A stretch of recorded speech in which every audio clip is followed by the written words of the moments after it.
এবার আমি বিনয়ের সাথে অনুরোধ করব, আরেক মজলুম একই সাথে জেলে গেছেন, বারবার জেল জরিমানার মুখোমুখি হয়েছেন, বিশিষ্ট আলেমে দ্বীন, বাংলাদেশ খেলাফত মজলিসের সম্মানিত আমির আল্লামা মামুনুল হক, তিনি এখানে এসে আমাদের সকলকে সাথে নিয়ে আল্লাহর দরবারে হাত তুলবেন, মোনাজাত করবেন। আমরা সকলেই দুরূদ শরীফ পড়ি একবার। আল্লাহুম্মা সাল্লি আলা মুহাম্মাদ ওয়া আলা আলি মুহাম্মাদ কামা সাল্লাইতা আলা ইব্রাহিম ওয়া আলা আলি ইব্রাহিম ইন্নাকা হামিদুম মাজিদ।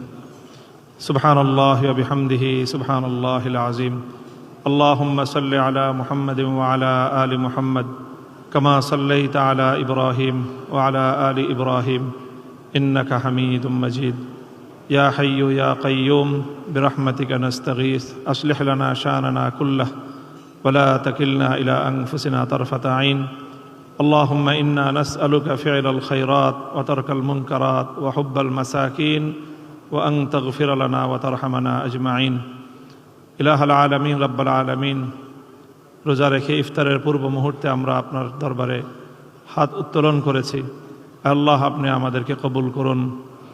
আয় আল্লাহ, এখানে আমাদের দেশের গুরুত্বপূর্ণ সকল ব্যক্তিবর্গ উপস্থিত রয়েছেন।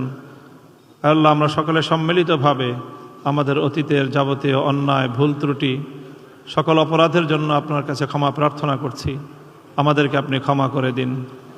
ইলাহুল আলামিন, আয় আল্লাহ, এই দেশ এবং জাতির আজ এই পর্যায়ে উন্নীত হওয়ার ক্ষেত্রে যে সকল ভাইয়েরা, বোনেরা, আমাদের যে সকল বীর সন্তানেরা জীবন দিয়েছেন, শাহাদাত বরণ করেছেন জীবনের বিভিন্ন পর্বে, 2013 সালের শাপলা চত্বরে, 2015 সালের স্বৈরাচার বিরোধী আন্দোলনে, 2021 সালের আন্দোলনে, 2024 সালের বৈষম্য বিরোধী, ফ্যাসিবাদ বিরোধী আন্দোলনে যারা শাহাদাত বরণ করেছেন, আয় আল্লাহ, সকল বীর শহীদানদের শাহাদাতকে আপনি কবুল করুন।